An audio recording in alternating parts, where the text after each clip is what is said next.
Welcome to this week's edition of Outdoors Online, a weekly webcast produced by the North Dakota Game and Fish Department. I'm your host, Tom Jensen. We continue our series of fishing reports this week with a visit to the southeast part of the state. BJ Kratz is the district supervisor for the southeast.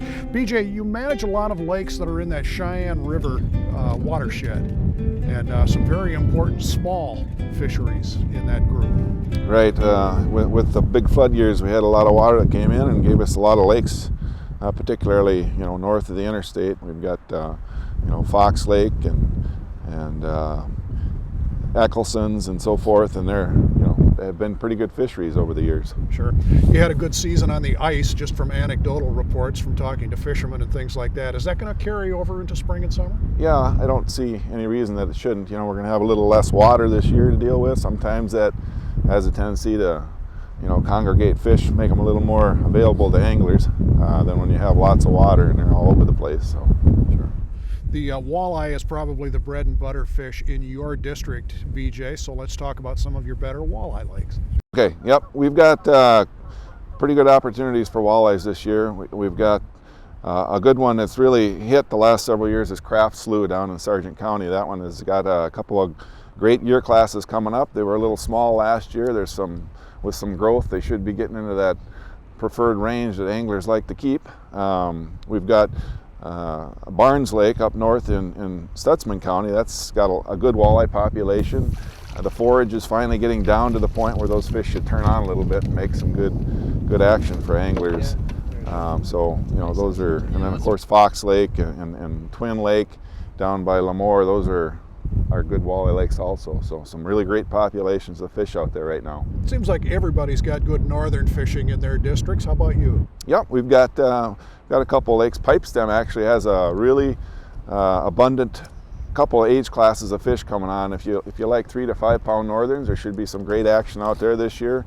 Even right now with the lower water levels and the lack of inflows, those fish are a little more available to anglers. There's lots of shore fishing opportunities on Pipestem. Unlike a lot of our lakes, it's all public land for the most part. Southeast part of the state, Buffalo Lake. Buffalo Lake was one of the top 3 pike lakes last year as far as our lake surveys go. So there's some good fish in there, good numbers and some decent size down there for pike.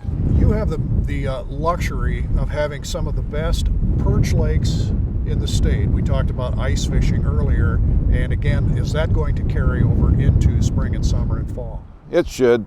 Typically anglers don't focus on perch as much as they do in the summer as they do in the wintertime, but Craft Slough, again, like I mentioned, for the walleyes also has a great perch population in there, and they're pretty good size, pretty good average size fish, so that would certainly make for some action. And there's a lot of the smaller lakes too that always have perch populations. It's tough to find the larger ones sometimes, but they're there if you look hard enough. Sure. You have some crappie lakes in the state, BJ, that you have the luxury of having some great crappie fishing. Right. Yeah, we do. In fact, we're in the close proximity to a couple of them right now, and as usual, the Pipestem and Jamestown are the Cadillac for crappies. Pipestem has a couple age classes of fish now. We've got some recruitment finally, but that 2005 age class of fish, 11 years old now, is still abundant, and those fish are 12 inches or so, and it certainly was good last winter for anglers, and it should be this summer. Jamestown Reservoir, we've got 2 age classes out there, the 2009 and 2011 age classes. Those fish are, the 2009 age class now is getting to that 10.5, 11 inch range, or should be this summer, and then of course the 11s are about that 8 inch range. So there's good numbers and lots of lots of action out there potentially. You had some issues, I guess this is a little bit off topic, but you had some issues with an aquatic nuisance species in the James River here at least a couple of years ago. What's the status on that? Right.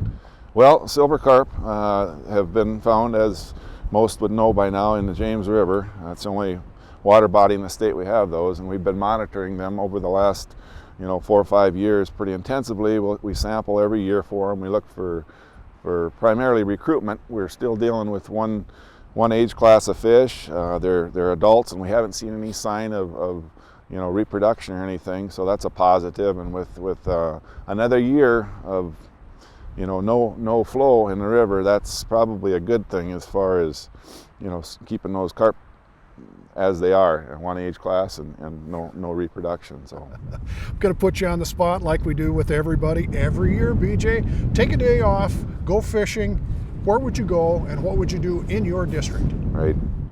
Well, there's a lot of potential out there. I guess I'm kind of partial to larger pike and walleyes this time of the year, and in the upper Cheyenne or Ashtabula country right now can be really good for large walleyes and some dandy northerns too. So I'd probably just take a nice lazy day when the wind isn't blowing and sit up on the bank somewhere and try to catch, some of the bigger trophy type fish that are available right now. That sounds like great fun. Yep. Thanks, BJ. Yep, thank you.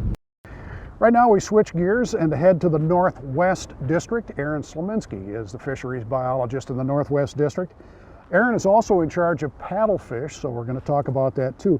Let's start with your district lakes, Aaron. You've got some real gems in some of the smaller lakes in your district. Oh yeah, we sure do. We are not flush with a lot of water bodies and fishing lakes like some of the other districts in the state, but we do have some pretty good quality fisheries up in the Northwest. All right, you also have the luxury of having a wide variety of species in your district. I'd like to talk about each one of them separately. Let's start with some of your better walleye lakes. Yeah, some of our better walleye lakes would be Ray McLeod Reservoir, Ray Reservoir, right in the town of Ray. That has been a pretty good walleye fishery the last 2 years for eater-sized walleyes. Last year, early spring, early summer, it was pretty good fishing in Ray McLeod, and also Northgate Dam has some pretty nice walleyes in Northgate too. So those are probably our two best walleye fisheries for the Northwest. All right, let's switch to Northern Pike. Yeah, we do have some pretty good pike fisheries too. Cottonwood Lake continues to be one of our top pike fisheries in the Northwest. Anglers did really good last winter. Cottonwood Lake, like I said, it's been pretty good for the last couple of years. And then also Powers Lake, right by the city of Powers Lake, is perennially a pretty good pike fishery too. All right. How about panfish? Yeah, we do have some pretty good pan fisheries up in the Northwest too. Trenton Lake has been a really good crappie fishery the last couple of years. This winter, anglers did pretty good on crappies up there. We have some pretty good bluegill lakes too. Blacktail Dam has some pretty large bluegills if you can find them. The numbers aren't as great as some of our other bluegill lakes, like Leland Dam down in McKenzie County. It's a pretty good bluegill lake also for numbers, and there's some decent sized bluegills too. And also Northgate Dam again. Anglers did really good this winter on bluegills up at Northgate. Up the fish up to about 8 inches big, but yeah, it was pretty good late ice fishing up there too. So, Aaron, unlike BJ, who was in the southeast part of the state, in the Northwest, you have some pretty good trout lakes. Oh yes, we do. Some of our better trout lakes, Kettle Lake, north up by the town of Zoll. It's always been a pretty good trout lake. We've got Dakota Ray Dam is also one of our better trout lakes, and also Northgate Dam. Northgate it's got multi-species, but it's also a very good trout lake too. Okay. Without giving away any of your honey holes, Aaron, give me an example of a couple good sleeper lakes in your district that people might not know about. Well, one lake I really like, just because of the location in the national grasslands, is Leland Dam. It's a pretty quiet location down there. It's nestled out in the Badlands, kind of away from a lot of the activity in the Northwest. Access is gonna be a little tough. The road going in there is not the greatest at some times, but it's kind of a sleeper lake. It'd be worth roughing it for a day. Oh, definitely, yes. Paddlefish season's approaching very quickly. When is actual opening day? It opens May 1st every year. It's open the whole month of May or until the harvest cap of 1,000 fish is reached. Then there's a 24-hour notice of an in-season closure once that 1,000 fish harvest cap will be reached. So, all right, is the harvest cap, the 1,000 harvest cap, is that higher or lower than last year? It's similar to last year. All the paddlefish regulations will be the same as last year. It seems like every year, Aaron, that paddlefish success is dependent on water levels in the Yellowstone and the Missouri rivers, and you really haven't had a lot of snow out in your area. How is that going to affect fishing? Is it going to be good, bad? Yeah, typically with the lower water levels, we haven't had a lot of spring runoff even this year. Lower water levels, the paddlefish season tends to be a shorter season. Snaggers seem to harvest the fish a little quicker. This season probably going to be similar to last season. Snaggers should be pretty successful this year. All right. Very important question here, same one that I asked all of the biologists. If you could take a day off and go fishing, where would you go? What species would you fish for? I actually probably might go up to Northgate Dam. Probably target bluegills if I had to choose. But. All right. Aaron, thanks. Yeah, thank you. If you plan to fish any of the lakes mentioned in Outdoors Online, or actually nearly every lake in North Dakota for that matter, the new March-April edition of North Dakota Outdoors magazine is an invaluable tool. The special fishing edition has information on almost every fishable lake in the state, including fish species contained in a body of water, directions on how to get to the lake from the nearest town, and whether or not the lake has boating access. You can also find that information at the Game and Fish website at gf.nd.gov. Plus, there are topographical maps of most lakes available at the website too. For BJ Kratz, Aaron Slominski, and the rest of the staff here at North Dakota Game and Fish, thanks for joining us for Outdoors Online. We'll see you again next week.